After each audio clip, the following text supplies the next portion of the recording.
More to come.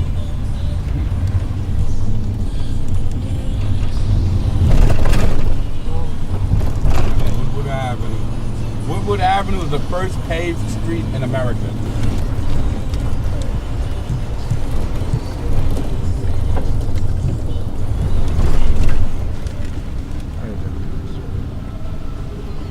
What a shame. This block? The building here is marked 8801. That's the... Yeah, this is it. Okay. Good morning. Good morning. That's my partner in crime, in justice, Justin Wheatus. You guys don't know him?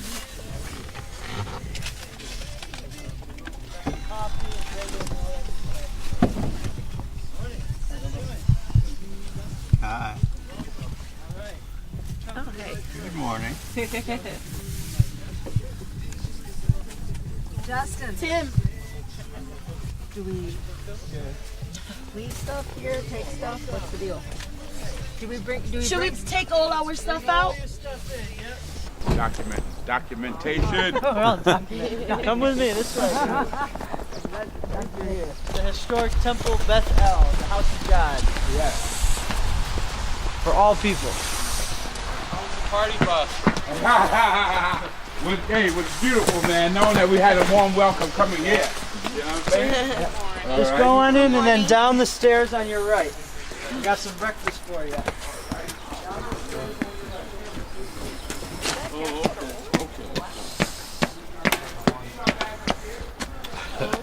Good morning. Good morning. Good morning. Hey, good morning. You got to think about it. If these people have been drinking that water, you know, that water is affecting the mind. Even the older people, you know, they say 6 and under. No, it's affecting everybody because they done had 2 years, at least 2 years of consuming this stuff, you know. And when we went last month, me in Syracuse, People's A.M. Zion's Church, we went last month, and I couldn't believe it. This is where I was born and raised at, and I'm looking, and I don't see nobody until we stop with the water, and then people come out the woodwork, and that just broke my heart. Yeah.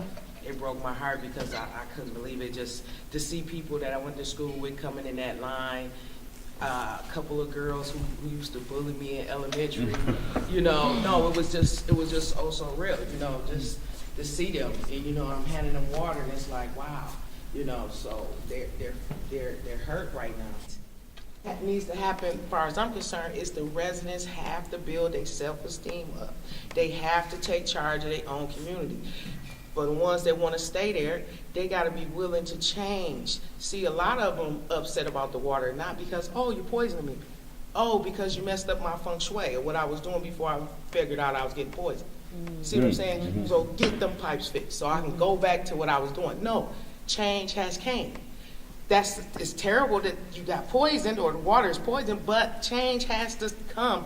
And you think about, I don't want to say God per se, let's say the universe and all the things that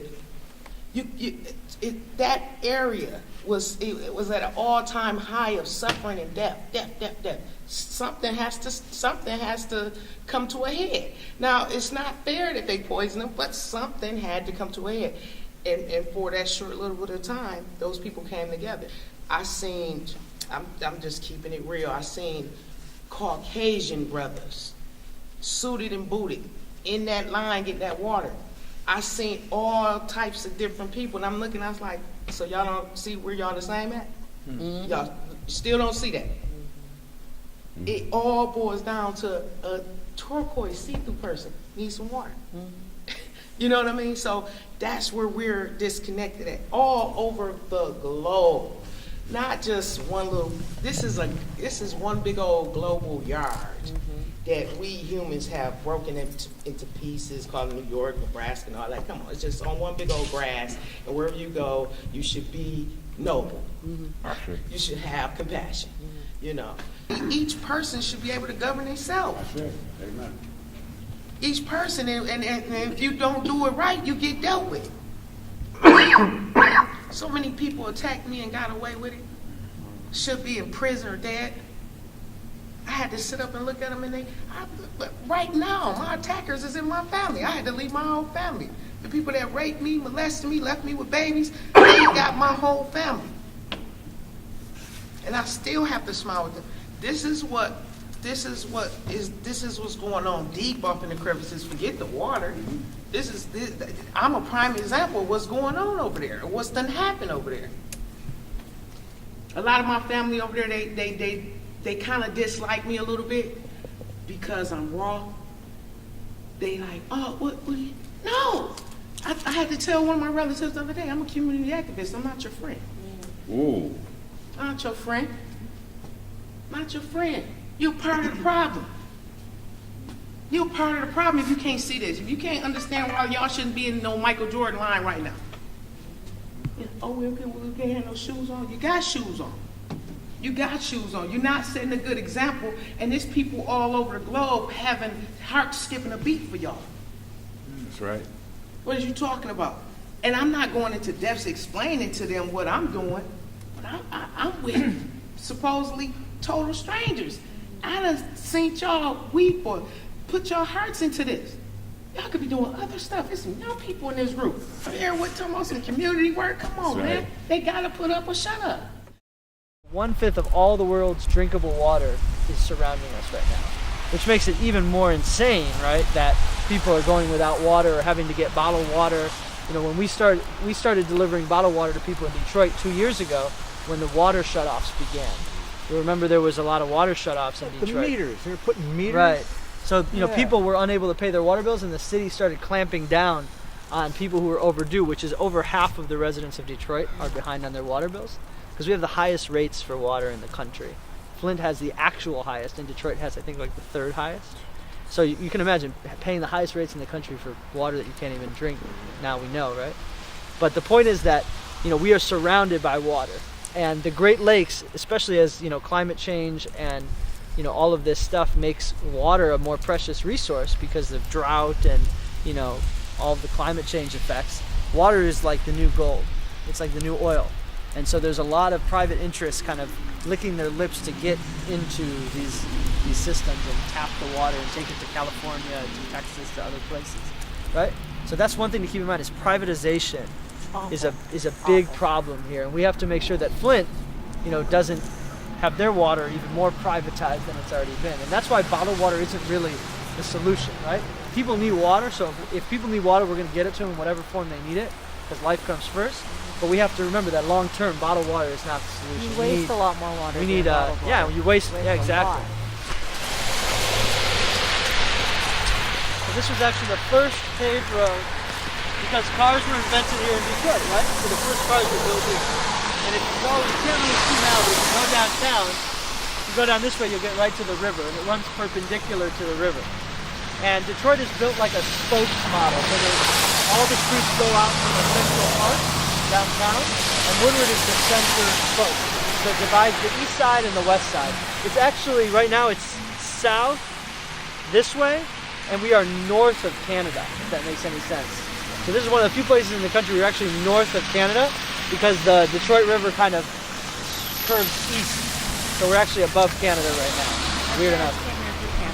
Yep. So this was actually once like a very bustling thoroughfare. This temple was built in 1920 something, I want to say, 23, something like that. I'm sorry, oh there it is, 1921. We're out of downtown right now, but most of Detroit looks like this. It's a very suburban density town. I would say about 85 to 90% of the people in the city don't live in the downtown area. They live out in neighborhoods like this. And this is actually quite typical of a block in Detroit. You have some houses that are still kind of kept up, but they're kind of falling apart. You have other houses that have been abandoned and have either been arsoned or just abandoned, and over time they decay or scrapped. When a family leaves a house for whatever reason, they have been evicted or foreclosed, they might be underwater on their mortgage and can't afford to pay, so they leave voluntarily. For whatever reason, people leave. As soon as people leave the house, scrappers come and they take out all the valuables. So that's why you'll see a lot of homes that look kind of like skeletons. The things that scrappers take are piping, copper, any metals, toilets, refrigerators, boilers, anything of value will be taken out of the house. And so what's left is kind of the skeleton. So you can see, like, when you see this W/O, that means water off. That means the city's come and turned off the water to that home. And it's actually a good thing, because when there's water running in an abandoned house, it's flooding the basement. We're paying for that because the water's been treated and everything and pumped. So it's actually a good thing they're turning them off in houses that are abandoned or boarded up. It's not a good thing they're shutting them off in houses that are occupied. So that's what we're fighting for. This is something we've been talking a lot about, is public transit, right? Because we already have a jobs crisis, we have a population of 650,000 in this city, and there's 100,000 fewer jobs than people who need them, right? So you're talking about really effective unemployment at about 25%. The official number is 11, but we all know that not enough people can find work to pay their bills, right? So you might be working in the informal economy, you might be scrapping, you might be dealing drugs, you might be doing sex work, whatever it might be, because you can't find a job in the proper economy, in the real economy, right? The formal economy, not real, but the point is that one of the reasons why people can't find jobs is there's a disconnect between where the jobs are and where the people are. So in Detroit, if you look at downtown, about 70% of the people who work downtown live in the suburbs, right? So people commute into work in downtown, right? Now, at the same time, about 60% something of people who live in the city work in the suburbs. So they have to get out to the suburbs for their jobs. So there's no jobs in the city for people who live in the city. And because it's the motor city and it was built upon cars, right? There hasn't been a really well-developed public transit system. And the suburbs have been reluctant to fund the regional transit system because, and they don't say this, but what we all know is that they don't want people in the city coming out to the suburbs and taking their jobs, right? So there's been a lack of cooperation and regional planning to be able to make sure that people can get to jobs. And you might think, well, everybody has a car, it's the Motor City, right? The reality is that almost half of Detroiters don't have a car. They can't afford a car, right? The costs of having a car are expensive. A lot of times people who get caught up in the criminal justice system get their license suspended and can't pay all the fines and fees to be able to get it back. So they're left either driving dirty, as we call it, right? Having to drive without a license, or not driving at all. And so there's a lot of carpooling and things, but it's still insufficient.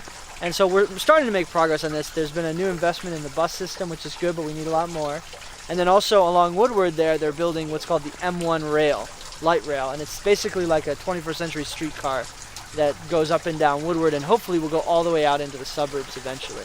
So there's some progress. People are realizing that we need public transit, that it's not right or fair or workable to have a system where people can't get to jobs, even if they want to work, right? So we're getting some progress on that, but there's a lot more work to be done on that.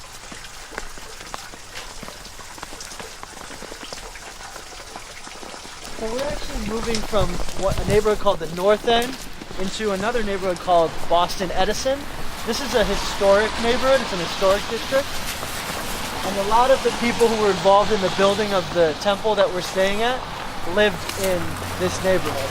It was an affluent neighborhood, and you're going to see there's going to be a stark change in the types of homes just going across this one block. Rabbi Franklin and Henry Ford kind of fell out at that point. But until then, they were friendly. Henry delivered a new Model T Ford every year to Rabbi Franklin, and they were friendly. The desk, actually, Rabbi Franklin's desk, I inherited from the old temple, and I actually had it in my office for my nonprofit, but then I donated it to the pastor here, who you might meet later. Mm-hmm. And that desk, Henry Ford probably sat at that desk with Rabbi Franklin. So there's a lot of history here. They used to walk together. You know, Rabbi Franklin would walk to the temple, and Henry Ford would walk to his plant. Hi there. You guys dance beautifully. Thank you. Oh. So this is really like a gem of Detroit, for those who haven't seen it yet. It's really an incredible space. This is formerly Temple Bethel. It's the oldest Jewish congregation in Detroit. in Michigan, actually. And it was the home of Temple Bethel until 1971. And Temple Bethel moved out to Bloomfield in the suburbs as the Jewish community moved out of Detroit. And now it's currently occupied by the Breakers Covenant Church, which has been working with Temple Bethel, which is actually my Jewish congregation where I pray. And my grandparents actually were married in this chapel here. My grandparents, 55 years ago probably. And it's being renovated through an interfaith partnership back to its glory, because as you see, there's been some water damage. There's been some scrappers have come in and taken things, so we're actually restoring all the pews and everything. But it is a functional church. The church meets in the auditorium across the hall right now as we renovate this space, and hopefully within the next couple of months we'll have this back, starting to come back to its former glory, and then it can be used by the church, it can be used by Temple, it can be used by the community for events. We hope to have concerts here, we hope to have weddings here again, so it's really a beautiful place. And if you look up on the walls, just a little history, all across it are different sages and prophets. You can see over here all the prophets, and then there's some sages and wise See, they got folks here. they painted some brothers are up there. Yeah. It's good. You know what I'm saying? But the original, if you look at the original paintings here, like for example, this one on the far end here, that's an immigrant coming into Ellis Island, right? So the imagery is very much of, immigration, because that's what the Jewish community was going through at that time, early 20th century, So it's really it's indicative of, what the community was feeling at the time.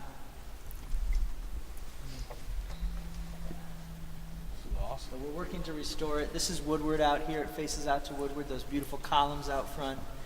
Those doors will be renovated and reopened eventually. And we'll be back to praying together.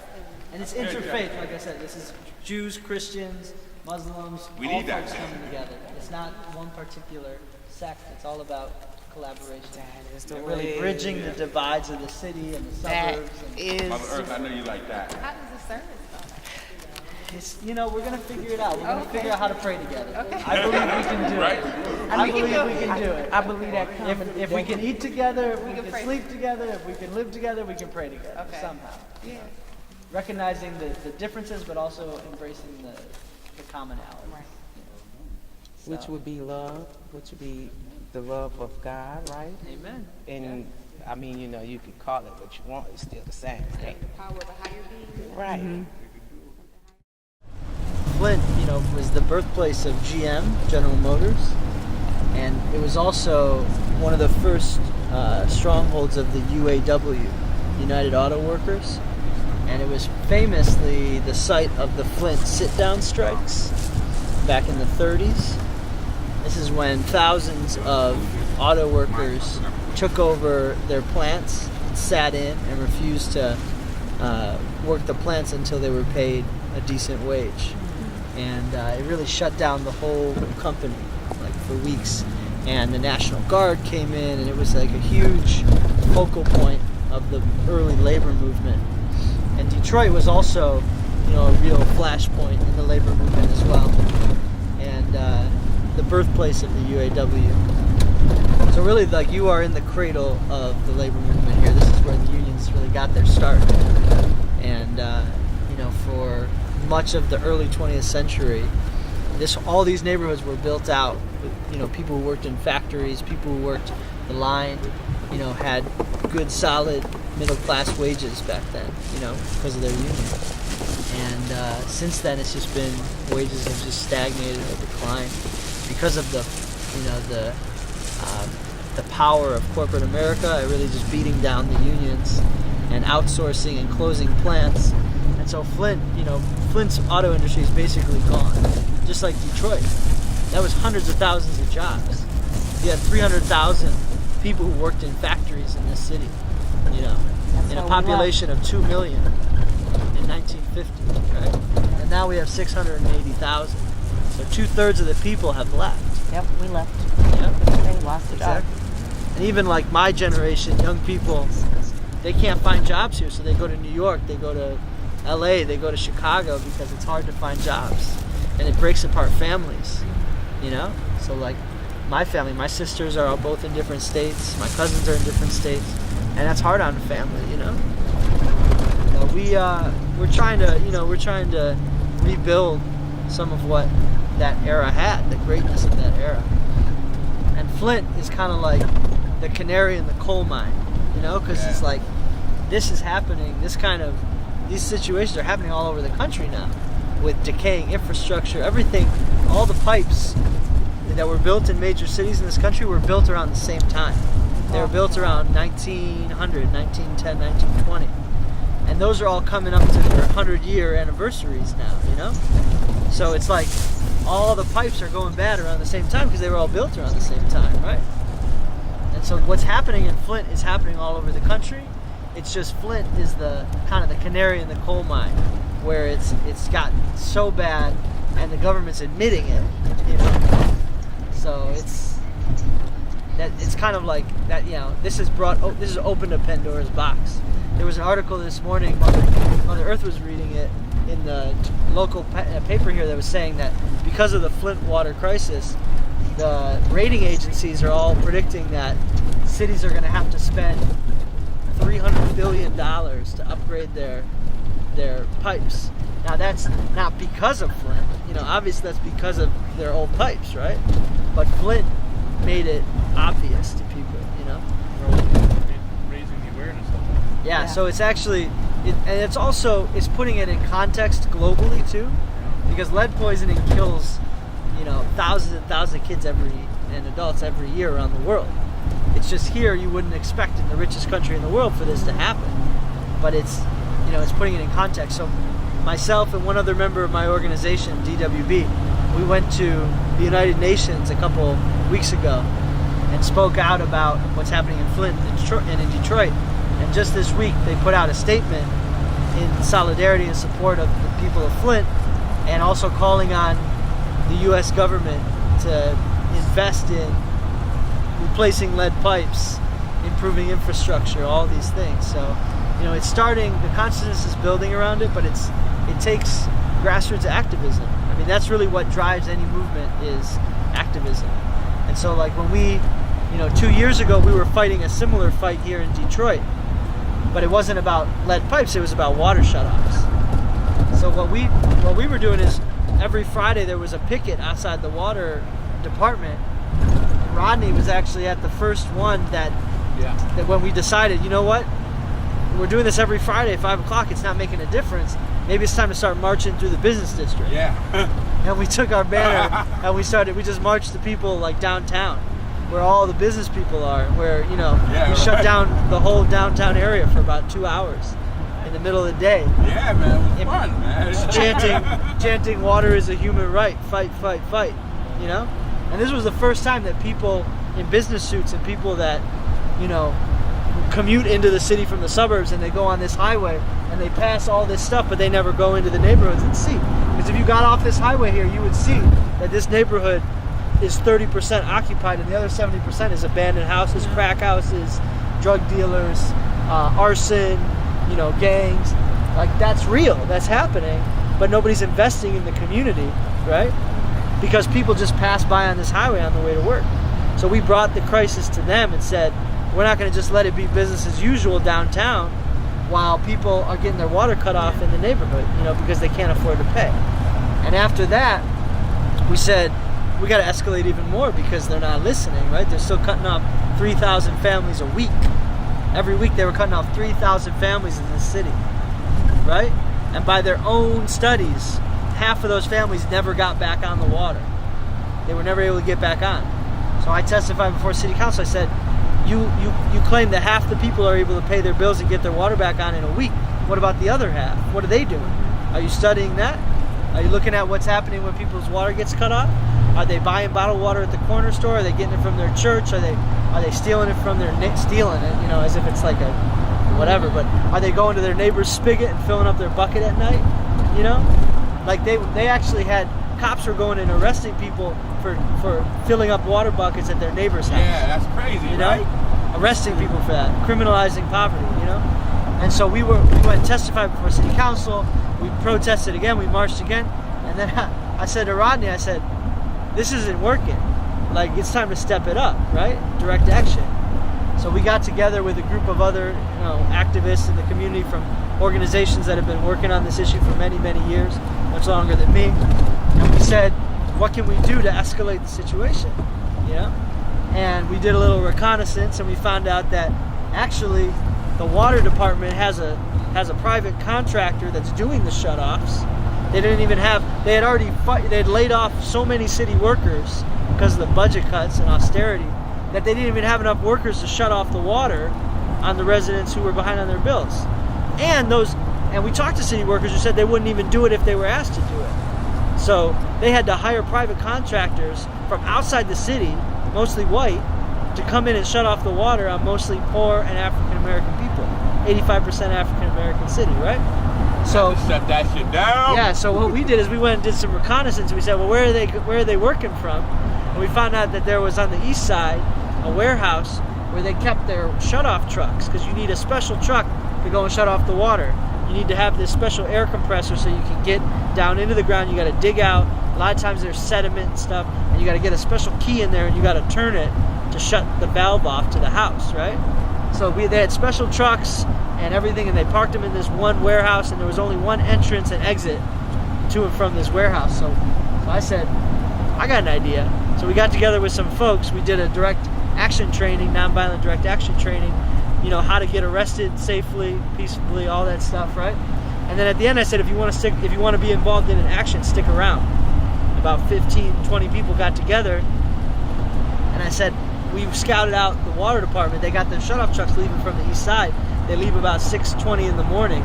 They leave early so that they don't face any resistance from the people when they shut off their water. So people wake up and their water's off.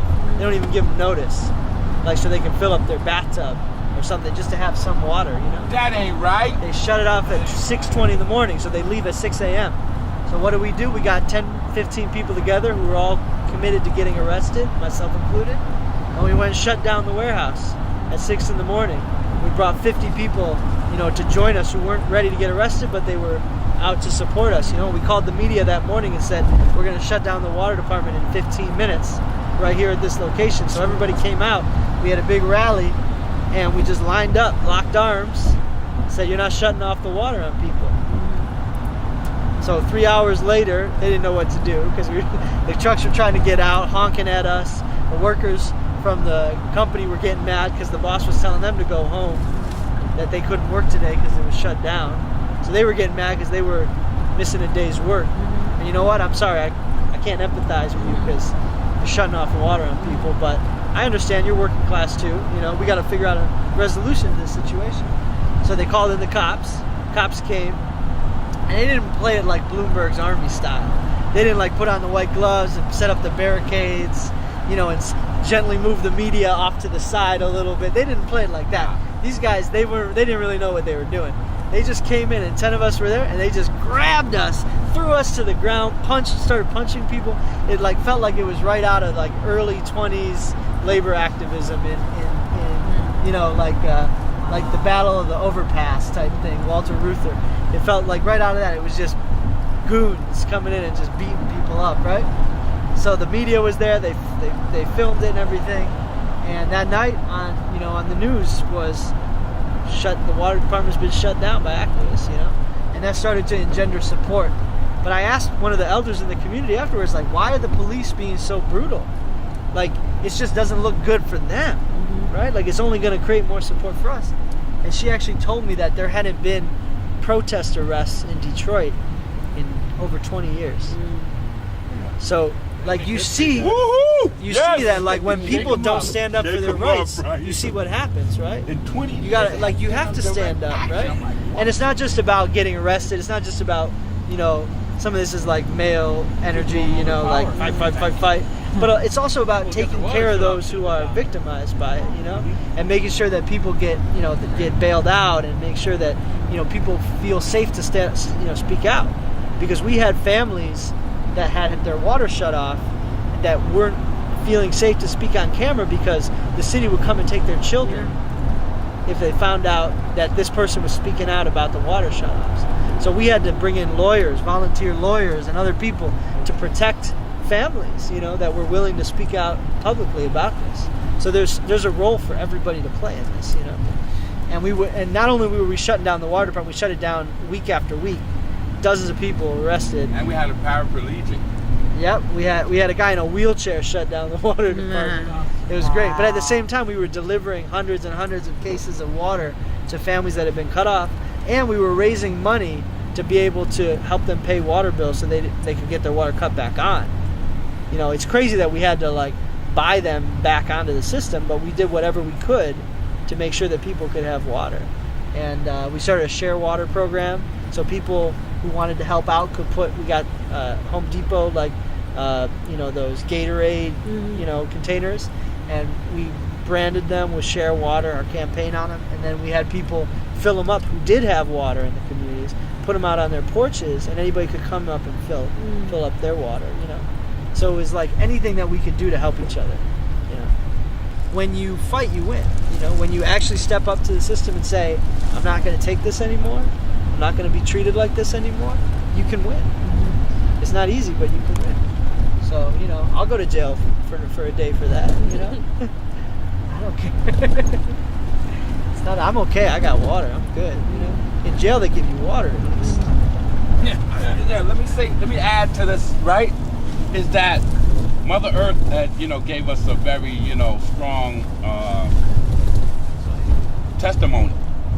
And what came out of that was to add to what Justin just said, value. And what Brian is saying is also people got to realize their value. And once you realize your value, then you can actually make a difference, you know. That's all I wanted to put in my 2 cents. Yeah. Your value. Value. Power to the people. Power to the people. Yep. And you know, the thing in Detroit is connected to Flint too, because right around the same time we were getting arrested for the water shutoffs was right when the city of Flint was cutting off Detroit water and putting on the Flint River water. And it's connected because both of the cities have been under emergency management, meaning that the state took over the city. That means that all of a sudden, imagine this, right? Overnight, your city council people, your mayor, they're no longer in charge. Not just that, your city council people are so frustrated because they don't even have power anymore. They quit their jobs and they go work for the state emergency manager, because that's the only way they can serve their constituents. They're getting paid private salaries from a government, extreme Tea Party Republican governor, right? They're getting paid from his private fund to run your city now, and they're working for him, not you. After Scott Walker destroyed collective bargaining in Wisconsin, Rick Snyder brought it here and got this to be a right-to-work state. So you have to ask, how did that happen, right? I'll tell you how it happened. All of the people that were voting Democrat in this state have been disenfranchised. Detroit, Benton Harbor, Flint, these are Democratic and progressive strongholds, right? And you, in a city like Detroit, when you take away the vote from people, even if you give it back, people don't trust the system anymore, right? So they're not voting. The voter participation in the last election in Detroit was like under 15%, right? So there are less people voting in Detroit today than in some of the small suburbs, you know? And that has everything to do with disenfranchisement, you know? You can't vote if you're a former felon in Michigan unless you have paid off all your fines and fees and get this whole process. There's a lot of voter disenfranchisement happening in this state. Yeah. A lot of public housing in Michigan, guys, is not like the red brick high-rise that you see in New York. Right. It's like this. It's single-family housing units. Hi, how are y'all doing? It's a pleasure to see y'all. God bless y'all beautiful people. Thank God for y'all. That's a blessing. I wish we had brought more water. Hey, really? Good. God bless y'all. Bless you.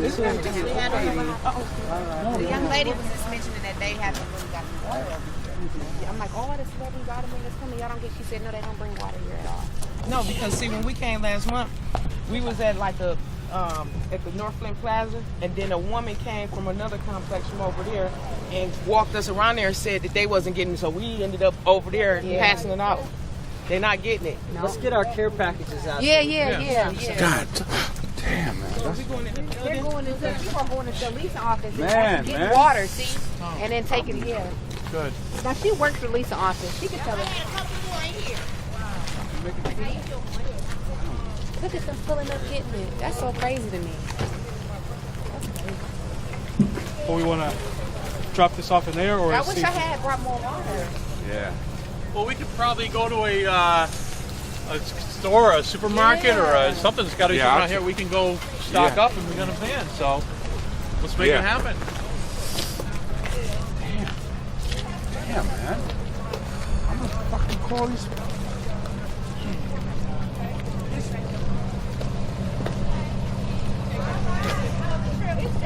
Hey, I'm Mother Earth too. Don't forget. All right. How you guys doing? We're good. How y'all doing? We out here showing love. We from Brooklyn. Oh, for real? Thank you. Thank you. We just finished doing some deliveries in other places. Okay. Home of the Bronx. What up, baby? What up? Hey, man. How y'all doing? All right. How y'all doing? Good. You guys are doing a great job out here. Thank you. How long you been out here? Man, I've been out here since 10 o'clock this morning. since I came out the womb. No. You know, Water. it's just been that way. You know. Okay. Yeah. Oh yeah. Go ahead. But Ready? Yeah, water. 1, 2, 3. Much respect to y'all, yo.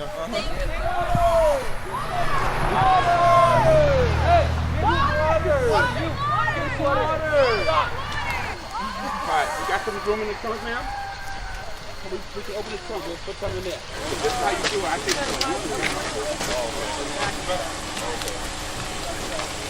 Put all you can get in there.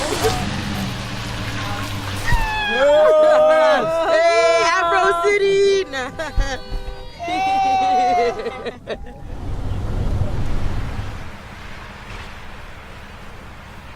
Long time ago, my father told me, he said, boy, don't be no fool. And, yeah, I continued being foolish, but I grew up. But the thing is, for a person or persons to violate God's creation, you violate humanity. And that's what's happened to all of us. We've all been violated. So I'm in line, if not the front. So I just want you guys to know I'm down for this cause. Whatever we have to do, put me on the front line. I'm a servant of God, and I'm moving forward. So y'all join me. Tammy Lawrence, as a correction for my boys, their levels were actually 26, 21, and 13. Progressively, grades dropped dramatically. Behavior issues, personality changes. They're not the same children. And the facts. So, the facts that it's taking on these children is not right. And it needs to be stopped. And everybody needs to be held accountable.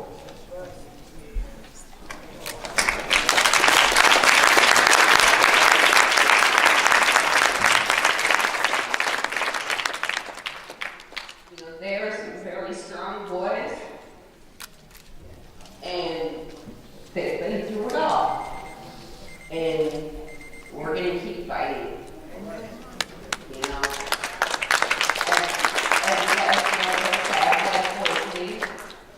we all have skin conditions. We're going through it all. But when is the real issues going to be addressed?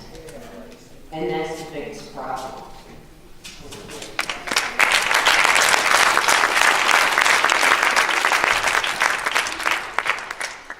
Hi, my name is Latham Jefferson. They talk about the lead, but they don't talk about everything that DuPont and General Motors and the milk company poured into that river for the past 50, 60 years. Aluminum chloride, tetrachloride, chromium, iron, everything else. So that's the least of your problems. I asked the Surgeon General at a meeting over on Pearson Road, what about that? I asked him 3 times. They never answered the question. From what I understand, you're here in the back, right in the back room everything. Ask them again. You pull up these smartphones that you can peek out anything in the world, look up anything. Get on these smartphones and sit down one morning with your cup of coffee and start calling congressmen and state representatives all over the world, whether they're yours or somebody else's. Let me get on another subject. I'm looking out through the audience. All of you that I'm just going to give a number out, okay? All of you that are 50 years and over, your life have been cut short. But you don't know that. You think you're in good health. If you fall dead when you walk out of that door, they're going to say you had a previous condition. But it's going to be the water condition. So we need to have more conversation about how the adults are going to be affected down the road. He's hired 2 PR firms. It sounds more like a cover-up than a cleanup, doesn't it? Right.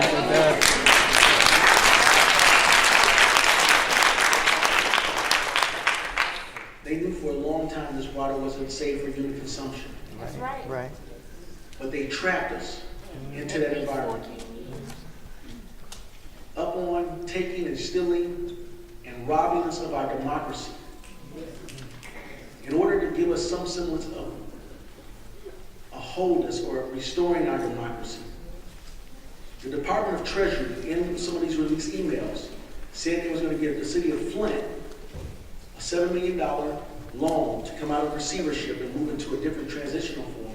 But the condition was that you could not go back to the Flint River water. No, sorry, Detroit water. That you had to stay on the system that was poisoning you. But they knew the time. All right, I'm going to advise you. But they knew the water was bad. So I'm going to end by saying this before Pastor Cowell taps me again. Let's start mobilizing. Let's start fighting to overcome the obstacles that's facing us for the health of our families. Thank you and God bless. Governor Snyder, we should not pay for our poisonous, toxic water. Reimburse residents 100% for their water since 2014. Governor Snyder, cat got your tongue? He's not speaking. Governor Snyder, elected officials, fix what you broke. Replace our water pipes now, all the way into our homes and businesses. Do it with Flint hands. Train and employ Flint residents to complete the work. And last but not least, most important, Governor Snyder, our families need to be healthy.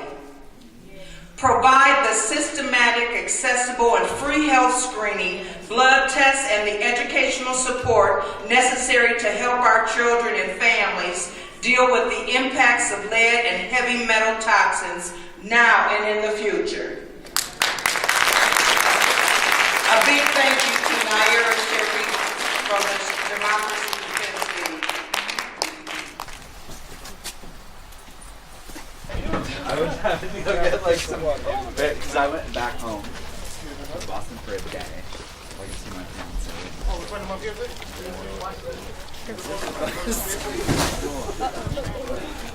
Whatever. Sure you can lift it up in here? Did you really? Try lifting.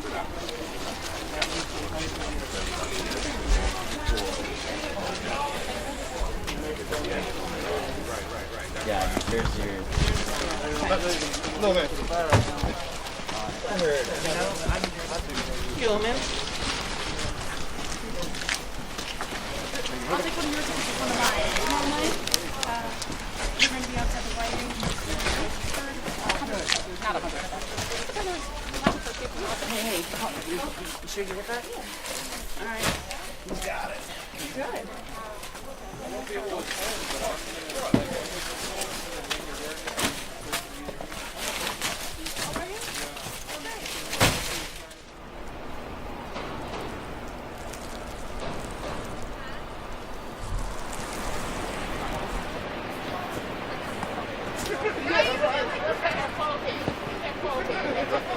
said.